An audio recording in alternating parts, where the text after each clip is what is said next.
Tomorrow the BPL begins, as far as I know, and I have ended up in Team Druids, which many people thought, that's not that good of a team. There's nobody on the Druids. Any prominent players? I don't think so. But then they don't realize, they don't even know that Druids actually has the best squad. Literally.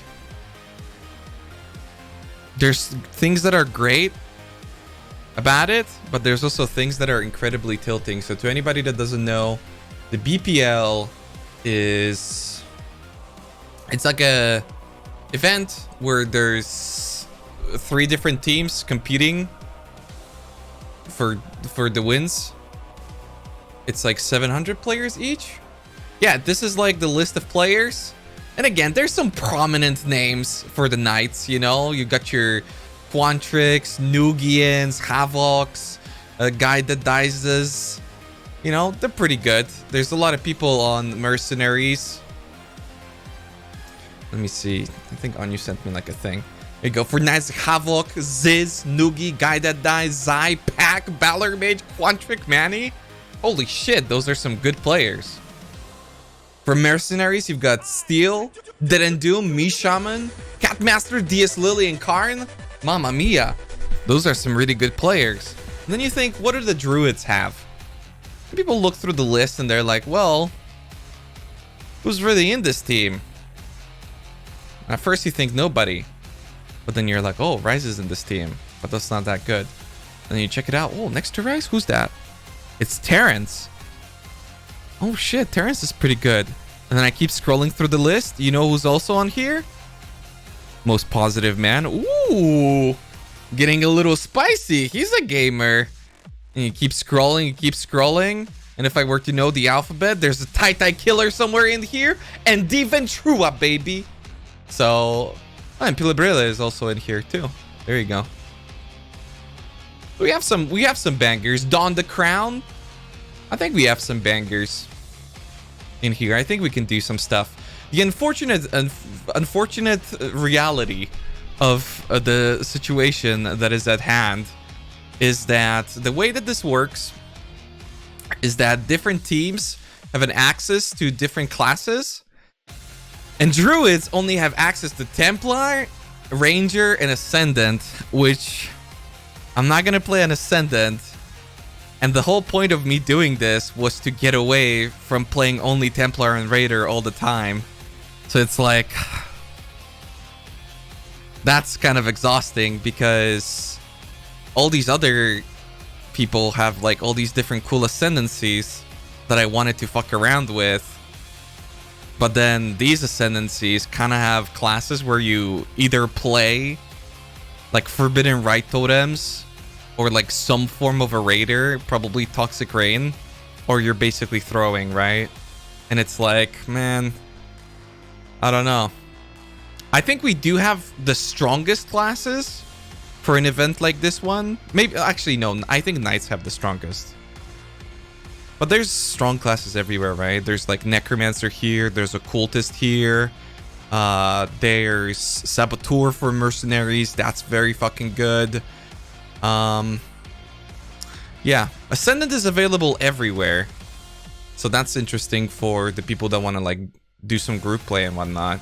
I think Slayer is pretty good for this stuff too. Obviously Gladiator's super duper strong for this event, but for Druids I still think that Forbidden Rite Totems is literally the strongest build for like this entire event. And especially in a team setting where you can have other people feed you stuff like Rain of Splinters and whatnot. It's super strong. Because it's also a very simple build to put together if you have the basis for it. And so yeah. I don't know what to play. So today's stream is going to be unusual because I will have you guys link me your favorite builds from this that you've seen from this league from different people, and I think we're going to be choosing a build from that, because so far the builds that I came up with are a regular SRSer Guardian, a aura stacking SRS or Guardian, and the Righteous Fire Inquisitor. Those are the builds that I thought would be different than what we normally can play on hardcore while keeping it interesting. My role, I'm a part of the blasters on the team, so my role is getting 2 bosses and doing, probably my biggest role is going to be killing bosses, basically, because we have a lot of people that want to get to bosses, but we don't have a lot of people that actually will be like killing the bosses, from what I understand. Obviously the teams are still like being put together, and the leaders are doing a great job from what I've seen for the druids, like handling everything. But I also, probably because I'm sick and because of the schedule, I don't know how much like I'm really gonna be able to play. So yeah, keeping those roles in mind, there's a couple rules for this, right? And let me explain why I'm choosing the builds, or why those builds came to mind. It's because both of those builds kind of like gear by default with other people just playing the game. So nobody's going to be playing fire builds on our druids team, right? So that's why building something like SRS or RF is good, because nobody's going to have to itemize for me or like help me gear or anything like that. It's just naturally going to happen, as opposed to like having a million Forbidden Right guys who, you know, all need the same gear. Yeah.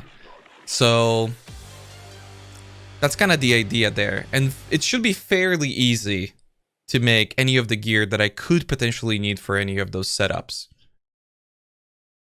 So I would lean towards something fire, but obviously with these choices, it's not that simple. And I mean, RF, I think RF really is the play, because I'm gonna have to kill Uber Ziri. Yeah, that's the thing. The other thing, it's easy, right? But Uber Ziri needs kind of specific stuff. Hierophant still does pretty well for that, but I think all the Hierophant people are gonna be blasting. So I'm gonna have to be like the guy who takes care of that. And I think for that, the RF makes a lot of sense because of the reasons mentioned previously, where my gear is not gonna get in the way of like other people, right? Oh yeah, the cock build. I could go with a cock build, cock inquisitor. I saw like a bow cock build. Didn't Mage Fist make another one?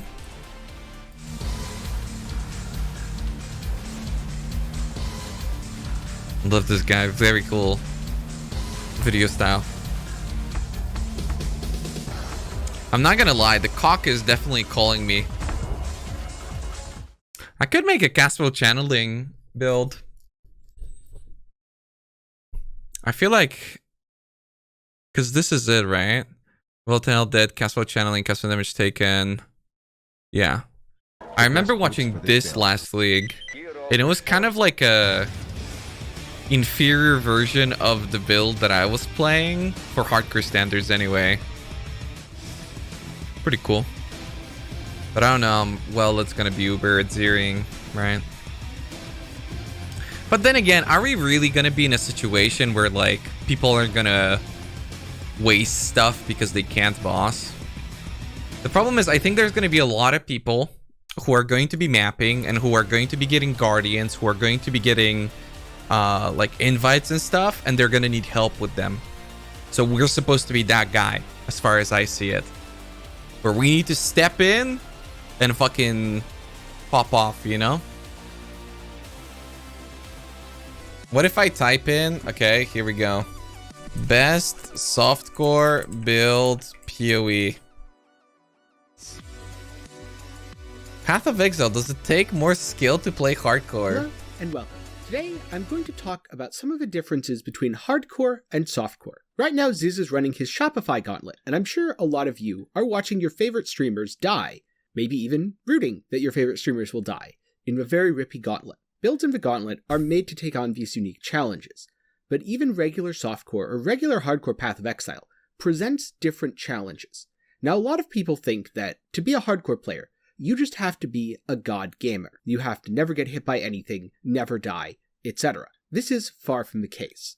There's one big difference between hardcore players and softcore players when it comes to content.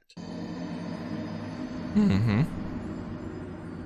Softcore players have the option to say, this might kill me. Sounds fun. I'm going to try it. Hardcore players have to say, this might kill me. I'm not going to run that.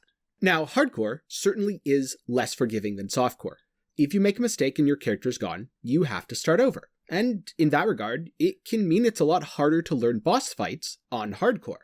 For this reason, a lot of players go to standard to practice for their hardcore runs when a new boss like Maven is added. Because if you want to practice Maven and you want to learn her mechanics, maybe it'll take you 4 or 5 times to really get comfortable. I did a blind first try on a 5 link. 4 characters to Maven and gear 4 characters and lose 4 characters. Wasn't hard. To learn the fight on the no 5th practice. time? Or do you want to spend a few hours in standard with some old gear playing around and getting all the bumps out so that when you take Maven on in hardcore, you know what she does, you're not going to be flat-footed, and get a you're good going build. to go into the plan and kill the boss. So what we can interpret from this is that softcore and hardcore in Path of Exile doesn't necessarily come down to player skill. It doesn't come down to being a no-lifer. It comes down to going through a little more carefully and not taking stupid risks and picking your battles. So how do hardcore builds and softcore builds vary in Path of Exile? The biggest difference is hardcore builds are really heavily focused defense first. True. You want to have as many passive defenses in place as possible so that when you make a mistake, Are you still your game I'm lags, you interested. disconnect, whatever it might be, and you get hit by something that He's you really doing a shouldn't. good breakdown. I let's thought it just was say going to be a volatile. meme video. Well, in softcore, it's pretty easy to see people get popped by a volatile. In hardcore, you don't want that, because if you get popped by a volatile because you lagged or you just didn't see it, maybe True. your cat's on fire, your goldfish is drowning, well, now you have to restart. So instead, you want to make sure you have enough health, you want to make sure you have damage reduction, you want to make sure you have recovery, so that if that volatile hits you, it's going to hurt. You're going to be like, fuck, that's not good, but it's not going to kill you. And this is the second big difference between softcore and hardcore. In softcore, you can get away with cutting defenses. Now, cutting defenses even on softcore is not always a good idea. If you're dying regularly, let's say once a map, the time you take taking that portal and loading back into your map and potentially running back to where you died is a massive waste of time. Huge And waste. if you die every map, that's going to add up very quickly, and that's going to slow down your profit per hour to the point where if you cut some of your DPS and instead added some layers of defenses, you'd actually map faster and more efficiently because you're not spending time in your hideout dead and you're not spending time in load screens. So what else is different? Yeah, but multiplying your offensive output, it's way better because you can't multiply your portal respawning, so just get more damage alone. Easy. Softcore versus hardcore. Well, in softcore trade, there's certainly a lot more people, so there's a lot more options that you have to Just keep buy stacking unique it. items. It's like hardcore and characters buy suck variations because you of have to items build that 2 other things people have instead of crafted. one. But if we take And it's all based off of softcore multipliers. SSF versus hardcore SSF, there really aren't that many more differences. True. It just comes down to these 2 core principles. You have to slow yourself down.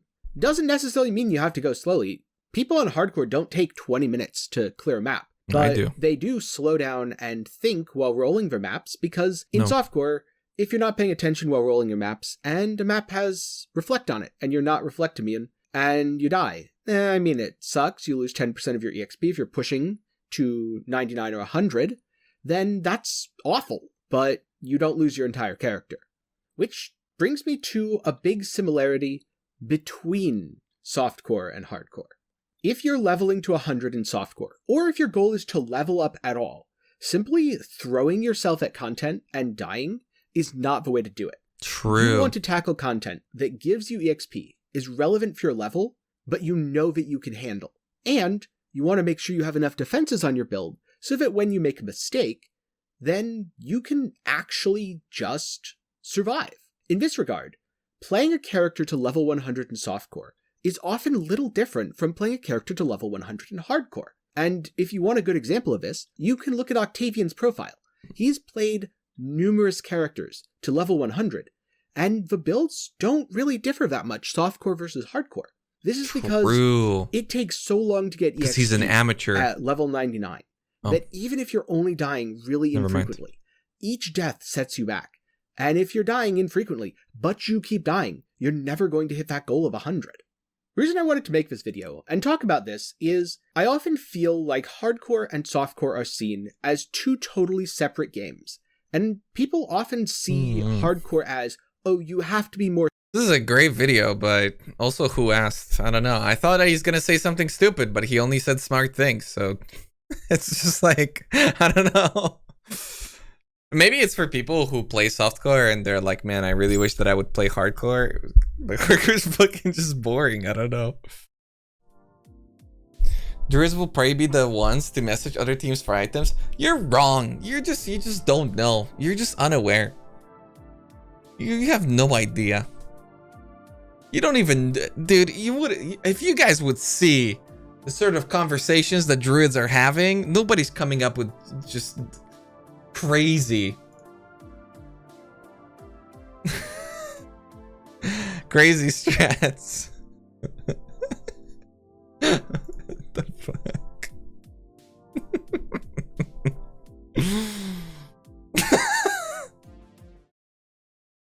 I think I can progress with RF like super duper fast. But if it's like a minus max guardian, I can't do it.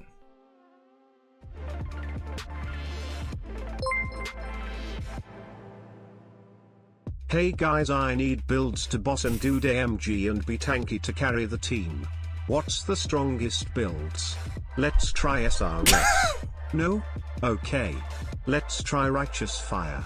No? Okay. Let's try Wintertide Brand. No? Okay. Well chat, I guess I'm not feeling well, see you tomorrow.